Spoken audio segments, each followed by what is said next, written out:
What are you watching, Soleil? You didn't get her? You did? Huh? I'm live right now. All right, we are underwriting a deal in Florissant today. Today we got 1 St. George Court. Let's take a quick look at this. Some attic storage in this place. Flooring looks fine. Place doesn't even looks like it needs to be painted. Looks like it's rent ready almost. Let's see how soon it looks. Maybe there's some roof issues, some discoloration in the little bit of discoloration. Let's see. Yeah, just a little bit discoloration.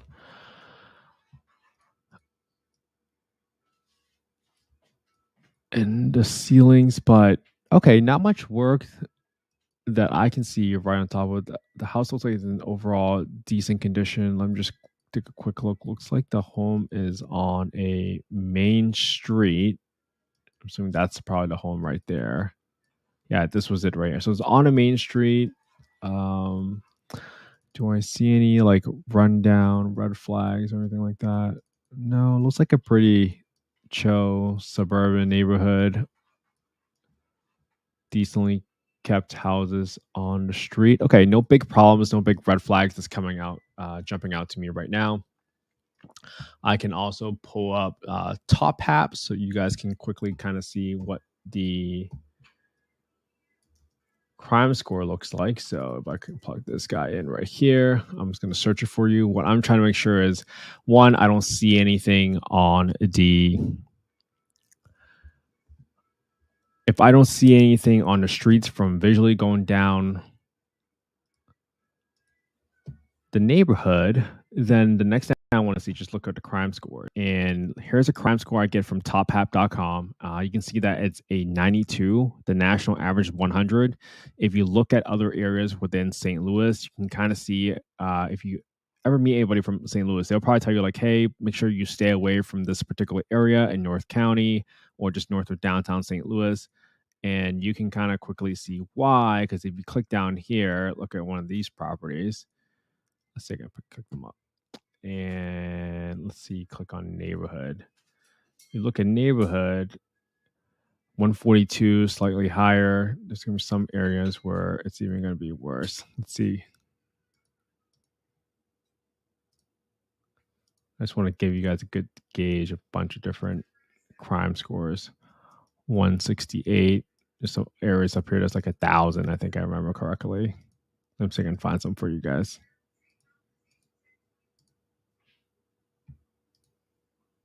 Yeah, hundreds. I'll find a couple hundreds for you guys later. So I just want to make sure I get some validation on those numbers. So how do we analyze our property? So HUD FMR.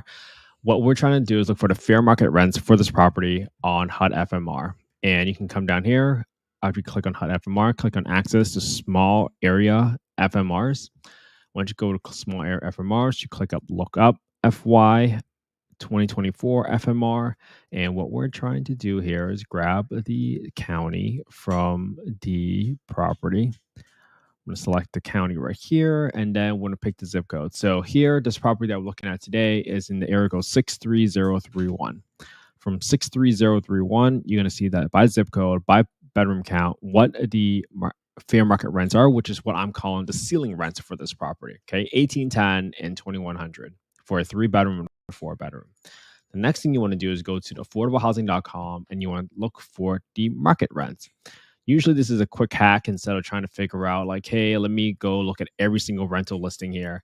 I can kind of just get an average so I can quickly see whether or not something like this is a deal. Now, when you type in 3 bedrooms here, you see the rent at 1551, 1445, 1418, and ultimately within a 0.65 mile radius, you'll see that there is 25 units here on average of 1374. So in my opinion, that's going to be my floor rent. So let me pull up my rent here and let me kind of type this in. And if you guys ever want a full YouTube screen, make sure you guys go to youtube.com/@Kent_HE and you find a channel there with the full screen version of the stream, 1374. So right then and there, that's gonna be my rent. my floor, quote unquote. 1810 is going to be my ceiling because that's my ceiling rent for a 3-bedroom. And now I'm going to do a mid-case scenario assuming 1810 equals 1810 times 0.9 and take 90% of that, which is 1629. Laying all these scenarios out here because I'm going to go through all these numbers and try to figure out how much money can I possibly make on this property if I buy it at the certain price. So I'm going to put in the list price right now, which is $119,900 at $119,900.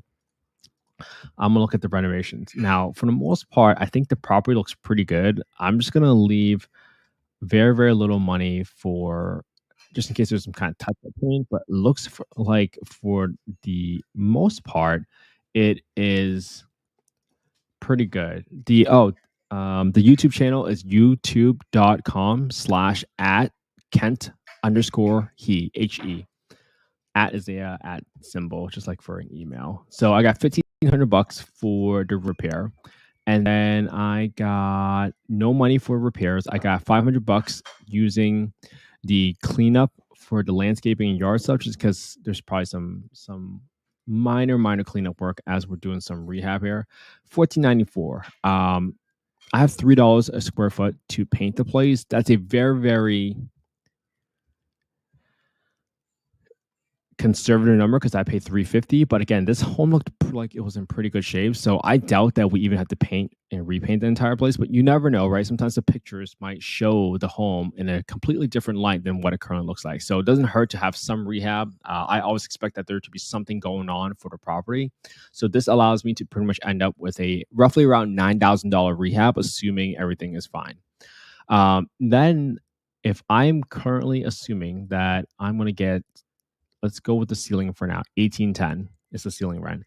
As I scroll down, I'm going to grab the property tax estimates, which is $125, and then the homeowner insurance estimate, which is $88 from Redfin. Just using round numbers. Don't need to overcomplicate it. And whenever I estimate homeowner insurance, I always take the insurance number that is on the Redfin estimate and I multiply by 1.2, which means I'm assuming that an insurance policy for primary residence insurance is going to be lower than what it might be for a investment property. So that's why I'm multiplying by 1.2 so I can pay a little bit more money for it. So that allows me to be a little bit more conservative. I got in St. Louis, you have to pay for the sewer, which is $65 a month. I have 10% for maintenance. Sometimes this is a big issue for folks that have a lot of properties where you might not realize like, hey, every single month I'm getting all this money, but really you should expect something to break or something to deteriorate over time, right? The roof is going to have to get replaced. The water heater is going to get replaced eventually at some point. So that's why you want to make sure you set aside at least 5, if not 10% of your monthly rent aside for reserves, because you know something will have to be repaired eventually. So that's not money that's truly in your pocket. That's money that you really need to set aside. So that's why maintenance and CapEx. And that's why when you see anybody online like flexing their numbers and they say like, oh, my PITI is this, and my rent is this, and they say this is my profit. When in reality, that's not the true profits because they're probably not disclosing how much they have spent on repairs over time, or they're not setting aside every single month like they should be doing. So right now, assuming that I can get $1,810 a month in rent, and this is a 25% down payment, and I am able to get a loan for roughly around 8% for my investment loan for the balance of it, assuming 2.5% closing costs. Right now, my cash on cash return is 13.6%. And my monthly cash flow is roughly around $475 a month. Okay. Now, if I do equals 1810 times 0.9, which is a more realistic scenario, right? Now I'm making $331 a month, and I am going to make 9.5% cash on cash return on this property. Okay. Now, if I go through my floor, which this is the reason why you should have a floor. Section 8 Authority has a test called the rent reasonableness test, and they're going to compare the rent that you're going to be charging for your single family home against the market rents. If they say, hey, even though the FMR, which is ceiling rent, is $1,810, but the market rent's at $1,374, Mr. Landlord or Miss Landlord, we're not going to allow you to charge $1,810 because that's not what is comparable to the market. Now, you can probably make an argument like, hey, my home is more renovated, I have an extra bathroom, my square footage is higher, whatever that case might be. but you have to give a call to the housing authority and figure out what is it that they prefer. Or whenever they say like, hey, we don't give rent increases. However, you're looking for the however, you're looking for the buts. You're trying to figure out what actually allows you to make some money. Now, in this scenario, if you believe that affordable housing has a tremendous amount of demand and you should be able to fill it, right? Because that's your number one worry. Like, hey, if I buy a home, what if no one rents a home? Chances are there is a huge wait list for affordable housing that will likely be able to allow them to place someone into your home quickly, because there's so much demand for affordable housing. In San Diego, the wait list right now for an affordable housing unit is roughly around 12 to 15 years. So just think about how much demand there is for one of those properties. Okay. Now, here's the interesting part. So my investors look for a 17% return and at least minimum $500 cash flow a month. So for them, even the best case scenario, that's not ideal for them. But for you, if you have your criteria at 10% cash on cash return, now all of a sudden you might say, well, maybe this might be a decent investment. And I'm still making about 9.5% on this property, and there's some prospect for appreciation. Let me see if I can pick up the neighborhood scout report for you guys. So here's the neighborhood scout report. Sometimes I just use this to quickly look at other statistics for this property. The median home value for a property here is going to be $137,000. At $137,000, what is my appreciation potential? Let's kind of see. Rising Star Index, they're giving it a 4, so they're forecasted to appreciate between 21% and 30% over the next 3 years. Hey, that might be a pretty good number, actually. If that really does happen, you never know. You can never bet on appreciation.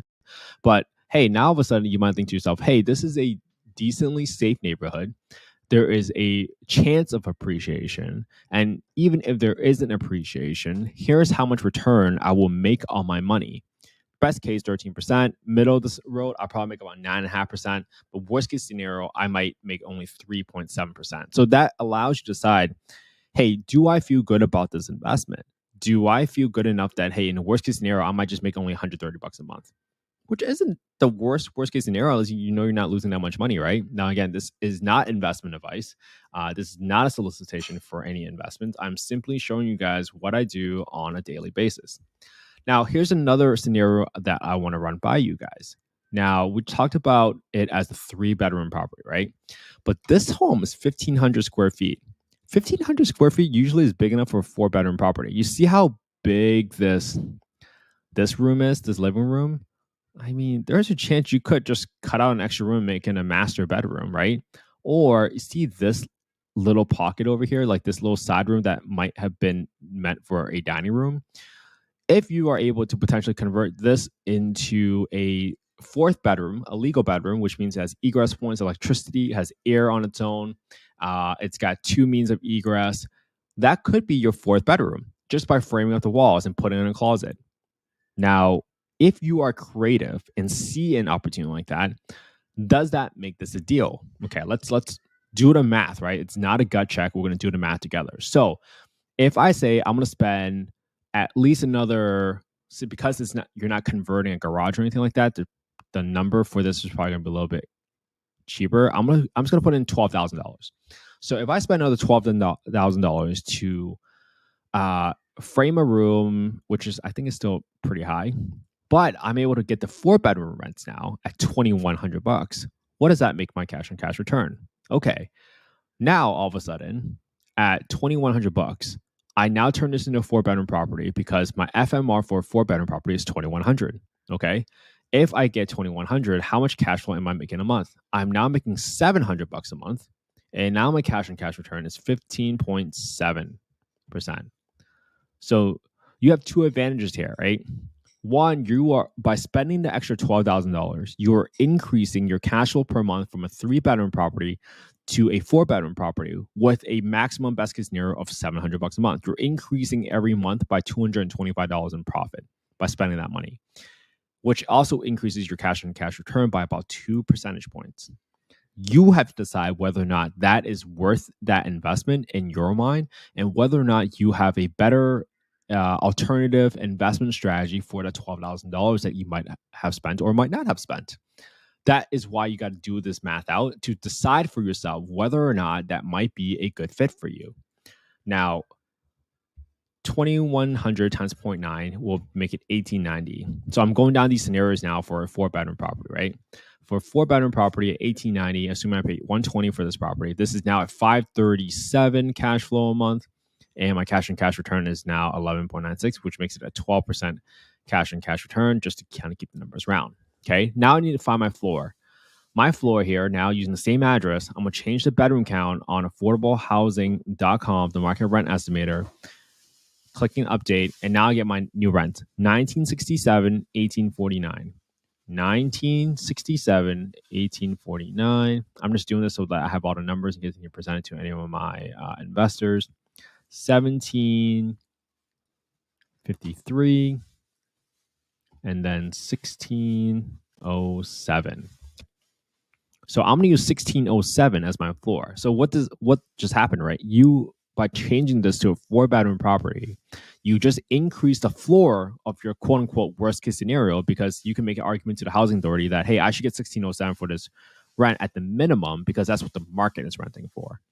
Now you increase your floor to a 1607, and that yields a cash on cash return of 7%. And this was 314. Okay. So now you can decide for yourself, is it worth me spending the $12,000, $15,000 to frame an extra room if that means I get to increase my floor rent by $230 roughly, and I increase my cash flow by about $180, and then I also increase my floor percentage from 3.7 to 7%. I don't know what's right for you, but these are the scenarios that I'm running through my head when I go through this analysis to say, one, is there a way to creatively get more rents out of the same property that anybody else is looking at? Because a normal investor might just say, oh no, a 3-bedroom property, I'm not going to look into it. But you might pause and say, hey, this property as a 3-bedroom for 1,500 square feet, there should be enough space in here for me to squeeze out an extra bedroom. I don't know where, but there should be an opportunity. So now all of a sudden you're getting a little bit more creative and you're trying to figure out what makes this a deal. Well, at 25% down payment, maybe that is a deal. Or you do enough rehab and you force enough value, you might be able to burn the property. So the next time I do analysis, I'll probably do a burn property just for example sakes. And if you guys ever want my calculator that I was graciously given by other folks, but I just kind of made my own pivots and made some updates to it, just let me know.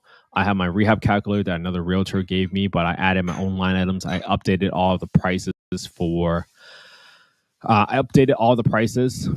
specific line items because of some of the rehabs that I personally have done in Scottsdale. So I got some updated numbers like $3.50 to $3 a square foot for painting, $8 a square foot for flooring, especially if you're installing and doing LVP. So all these bunch of items are completely different.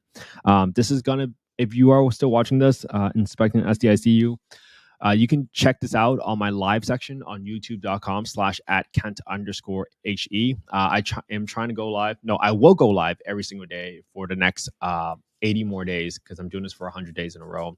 Just teaching people how to underwrite a deal. And again, this is not investment advice. I'm not a CPA, financial advisor, blah, blah. I'm simply showing you guys the work that I'm doing every day.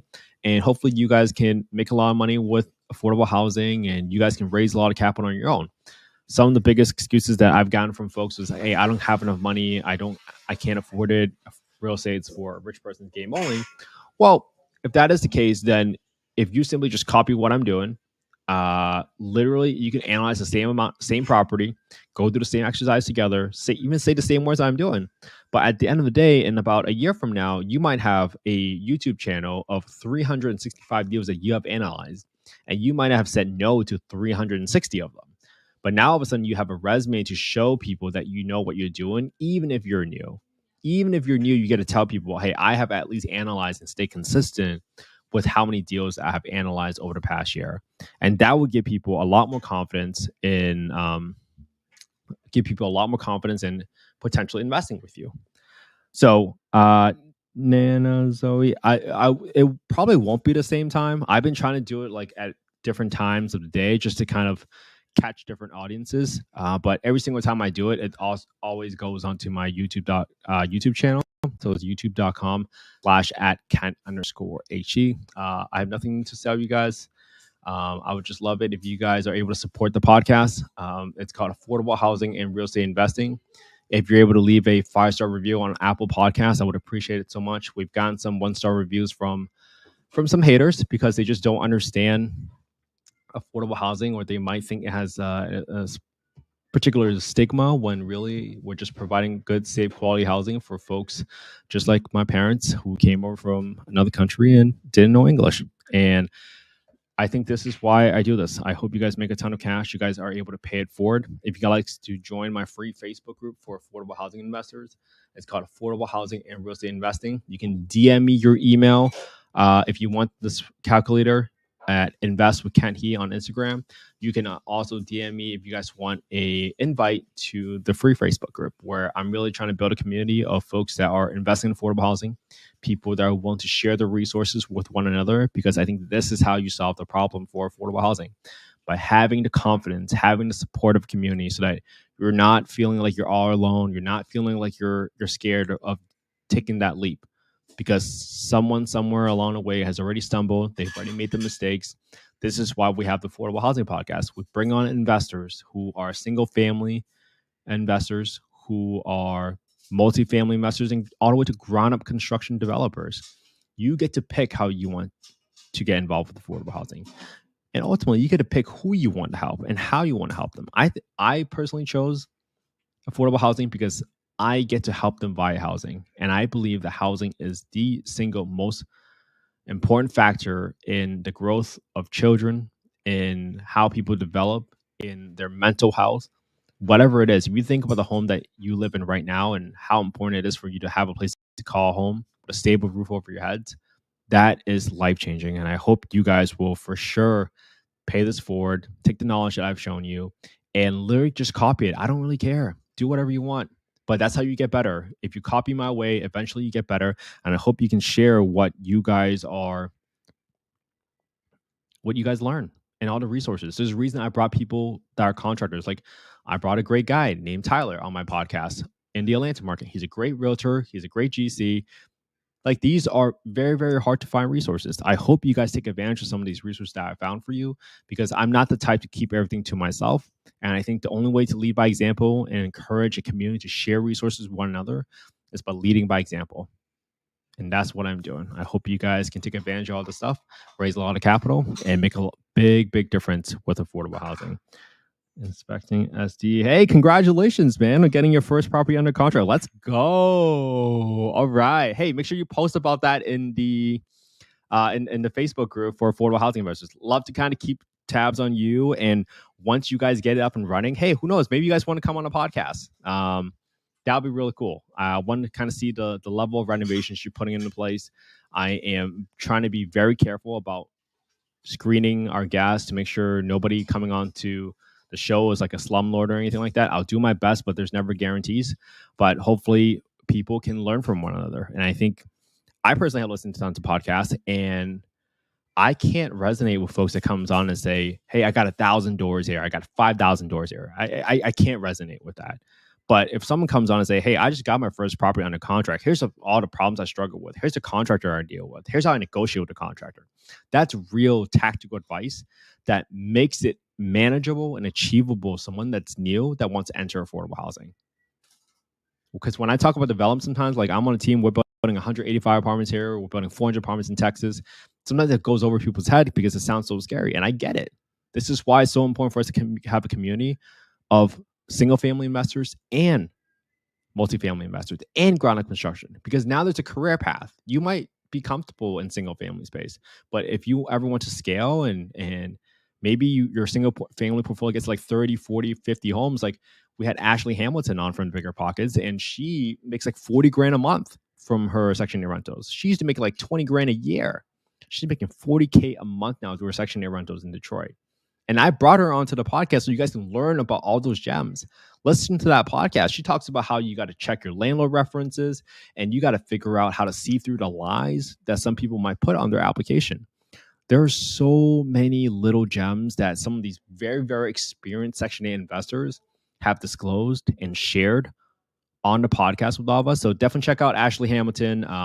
We've also had Dr. Joe Azamol. He had a couple 100,000 views on the Bigger Pockets podcast. He came on and really shared some of his nuggets too. So there's so many ways to get involved with affordable housing. Inspection SD, I got to talk to you about Tom Cruise.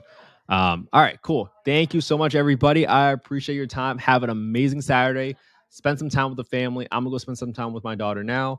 But hey, it didn't stop me from coming on here talking to all of you guys. Thank you so much for the time. You guys have an amazing day.